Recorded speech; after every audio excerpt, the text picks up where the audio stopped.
I'd like to begin with the history of how detective fiction came along, starting from the 1700s with Zadig, and then Edgar Allan Poe to Sherlock Holmes, which I'm sure everybody knows about.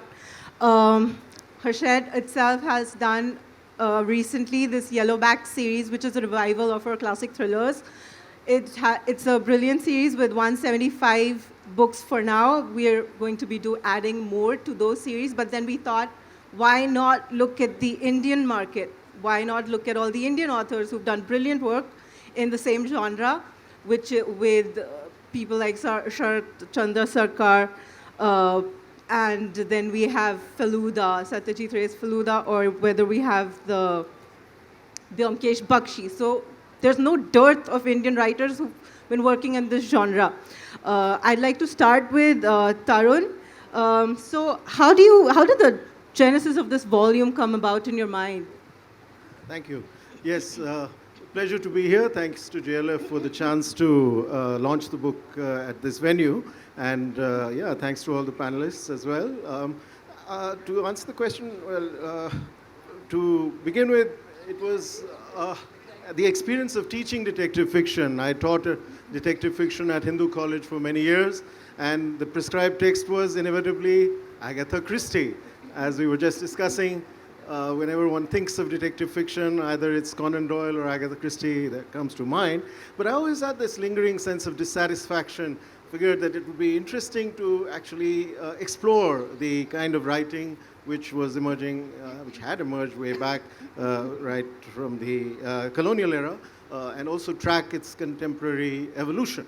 So that required a bit of research. So one went into that archive with the help of specialists like Shampa Roy, who has actually looked at the Bangla whodunit in some detail.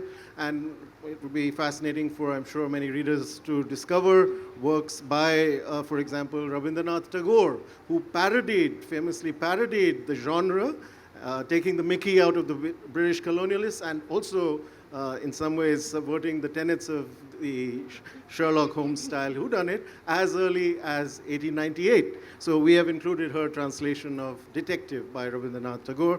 And while discovering more about the greats such as Sharadendu and Satyajit Ray, it also became interesting to observe the contemporary developments and movements afoot. So one, I have always in my editorial practice sought to emphasize originality and not just the reprinting in an edited volume of prior available material. So we have a few reprints, such as, for example, a story by Vikram Chandra, which appeared in his collection, Love and Longing in Bombay, and Sartaj Singh, famously sort of appeared in Sacred Games and both the book and the series, first appeared in that story. So it was great to have Kama included in the volume, even if it's a reprint. But for the most part, we have original material. So we sent out invitations. So that was where having a collaborator like Thomas Abraham was a great asset. Thomas and I talked about the kind of range that exists.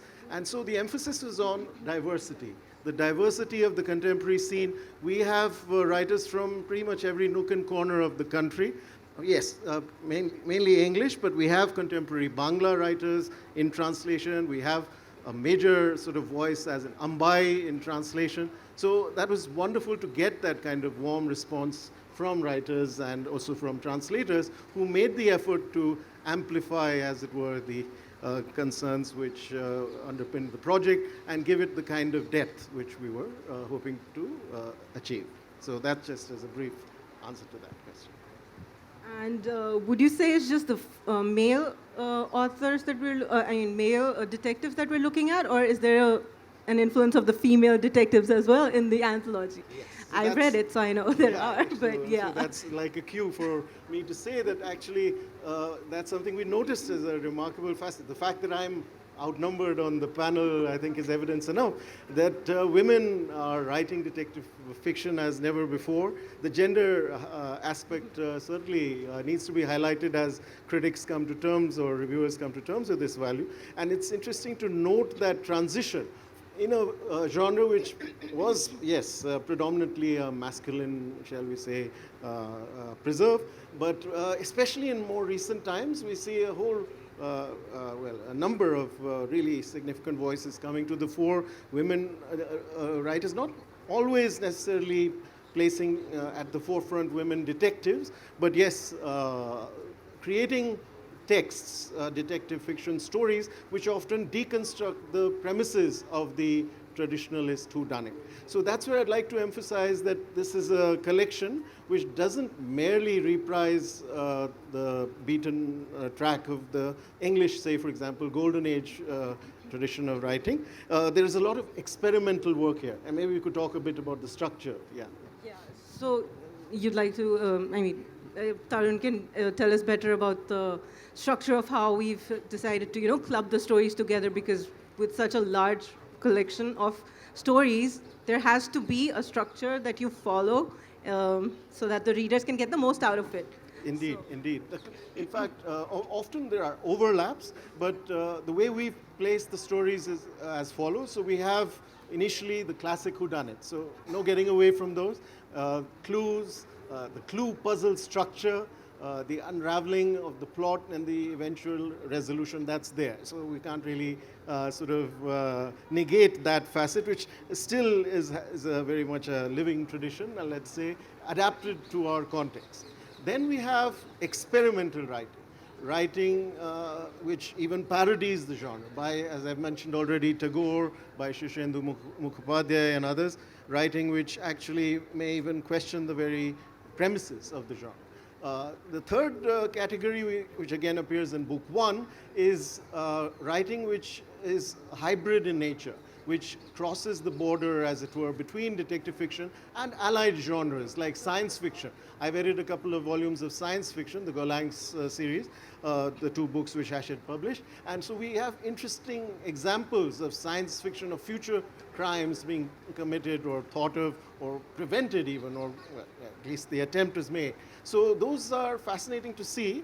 And there's also even, yes, an element of detective slash fantasy, detective slash existential thriller. So pushing the boundaries, as it were, of the genre. In volume 2, we have a number of, as you know, those who know the history of the genre, that after the 50s, the police procedural came to the fore, where rather than the amateur, it was the professional who solved the crime.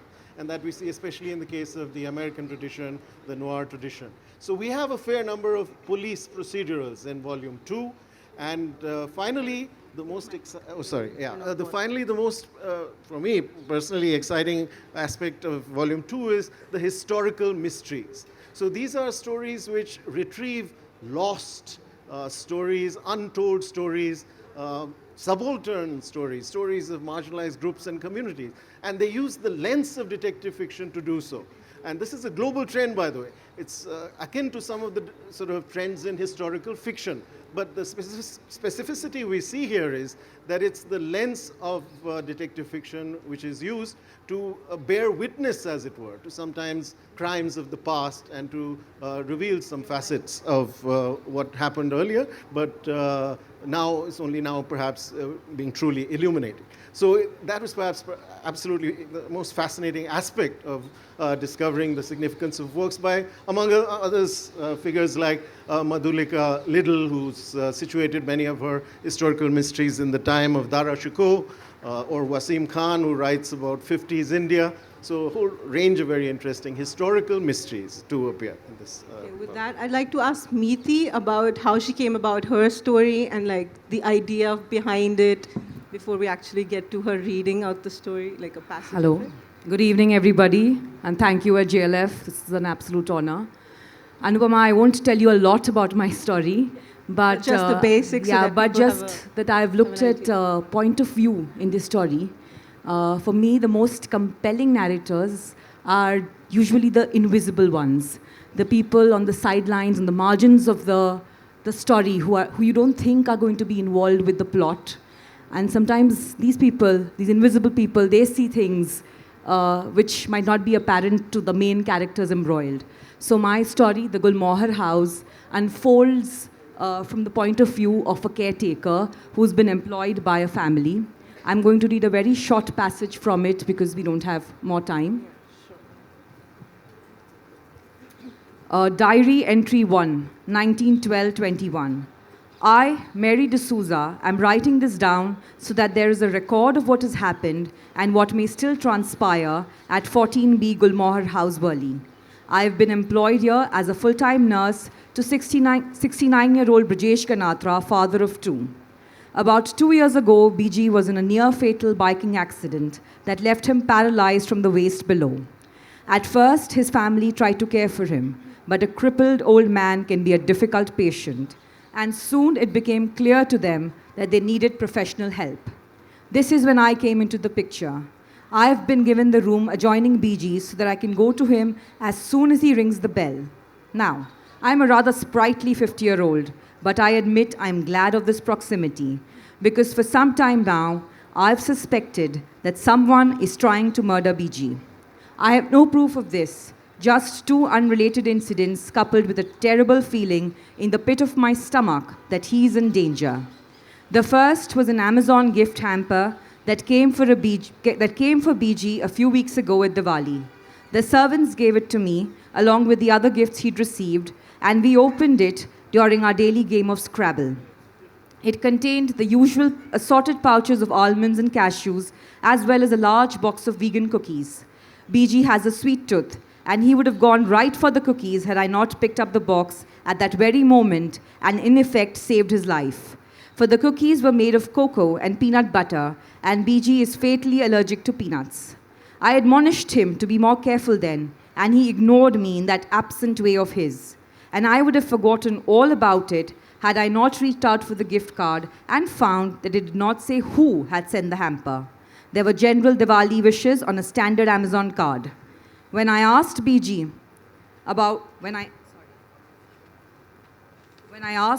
who the gift could be from, he scanned the gift card, shrugged disinterestedly, and handed it back before playing hawk on the Scrabble board in front of us. I slipped the gift card into the pocket of my nurse's uniform to mull over it later, but I probably would not have made much of it had it not been for what happened a week later. Thank you so much. You rightly said that people who are invisible to us are the ones that have the most information about you, because you think they're not hearing you, but they are. And it's surprising what you can learn from them once you're, with them. So now I'll move on to Radha, and please let me, give us a brief introduction of why you chose this particular story and how it introduces Mitin Mashi, a character from our story.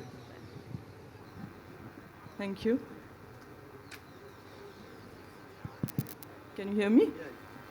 I have to congratulate and thank Tarun for drawing me into this project. When I was asked to select a detective story, what struck me about the story I chose to translate is the fact that it's a Bengali story with a woman detective and women suspects, a woman murderer, and the victim is male. And the writer is a woman, Suchitra Bhattacharya.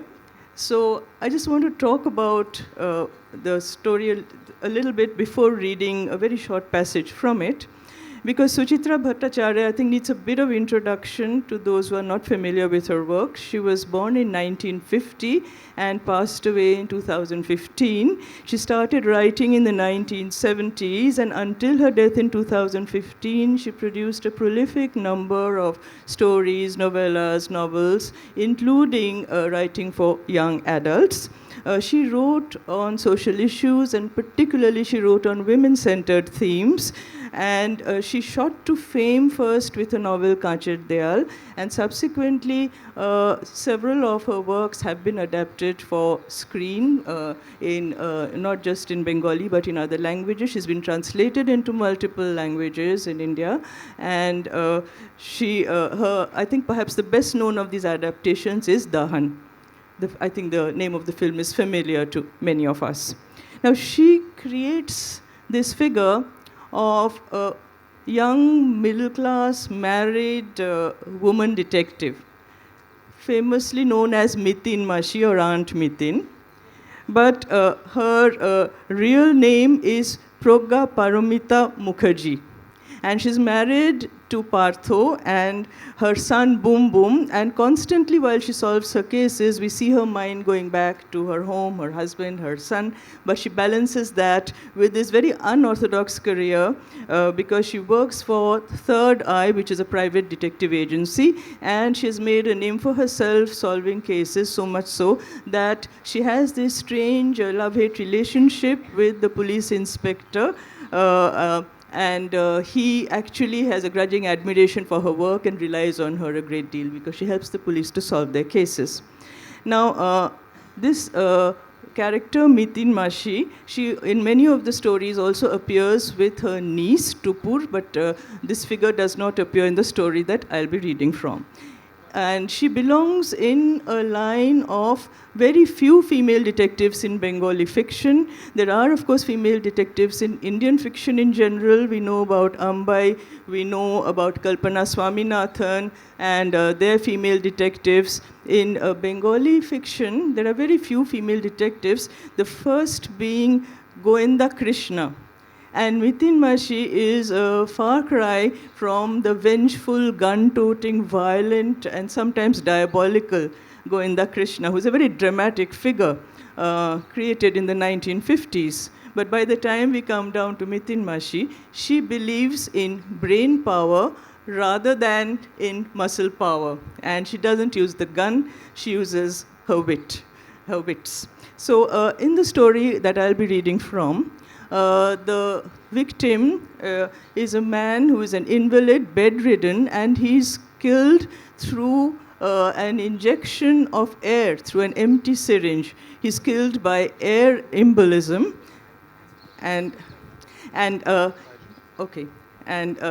he's killed by air embolism, and the suspect is arrested by the police. This is his estranged wife who visited him last before he was found dead.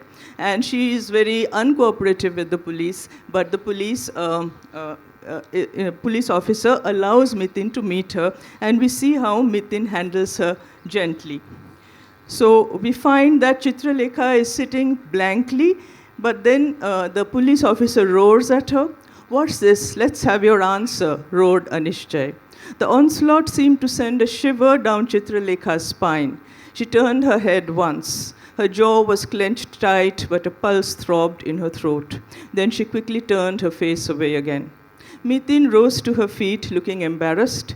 Going up to Chitralekha, she placed a light hand on her back and drew her to the chair beside her own. "Why are you getting so nervous?" she asked gently. "I am your well-wisher." And eventually, the woman unbends and she says, when she's asked, "Are you aware that if the syringe has bubbles in it, a person can die?" "I know," she says, "but I didn't kill Soumya." Hi, thank you for the wonderful session. I just had one question to Tarun, that when you were compiling the stories, what was the most difficult challenge that you faced, when you're collaborating and, having collection of such short stories coming together? So what was the most difficult part of it? Yes, good question actually. It makes me think afresh about the journey, as it were, which one took while doing the research and then finally assembling and bringing together the two volumes. I guess the most difficult challenge really is the initial networking. Some writers chose not to respond. They preferred perhaps to publish in more prestigious, quote-unquote prestigious outlets, or they have other commitments, or they just don't write short stories. So actually, in a way, you've highlighted a central question. Some detective fiction authors, they require space, they require time. I remember, I can name him, Bhaskar Chattopadhyay, saying, "I would have loved to contribute, but I need space to plot my sort of detective story." And yes, he does write rather long novels, so he declined. So that was really a challenge to persuade the various contributors to come through. But I must say that 35 odd stories, so we've had enough of a good response to, I think, say that ultimately, the generosity of the contributors is beyond question. Thank you. Sometimes I'll also answer this question. Sometimes when you have so many stories and all of them are so good, it's so difficult to decide which ones stay and which ones go. So yeah, I think that was a thing that we also struggled with. But in the end, I think we've picked the best of the lot. So do give it a read and try solving them as you go along, because that's what the whole genre is about. We'll have the second question now. Thank you for having the panel in the first place, because I think detective fiction is one of those genres that's generally overlooked a lot of the time. So one question I have, because I'm doing my thesis on the subject, is do you think we have found our Indian voice? Have we moved away finally from the Agatha Christie's and the golden age detective fiction, whether that's Wasim Khan or your anthology that you're looking at, or do we still have that colonial hangover of following the pattern that was set years ago? Good question. Thanks for that. Well, I would say that, yes, I think Indian detective fiction has come of age. The colonial hangover lasted for a couple of decades, maybe. But since then, so many other questions have come to the fore. I mean, fault lines, what we were just discussing relating to gender, to caste, relating to class, these are explored, excavated, looked at afresh. There's a whole question of, yes, looking at ways of, finding new forms of fictive testimony. That's the term I use in my introductory essay, where in the context of the imperfections of the justice system, the inherited problems with the colonial apparatus, which now has become the post-colonial apparatus, often you find that the blind spots are identified through detective fiction's maneuvers, sometimes not necessarily through providing neat resolutions. There are open-ended stories, stories with ambiguous endings, sometimes even stories without satisfactory closure. So I think that's the most exciting part of what is happening now, the discovery of a kind of new voice, which in effect is devising a new idiom of writing detective fiction from a South Asian Indian perspective. Yes, thank you. Thank you so much for this lovely session.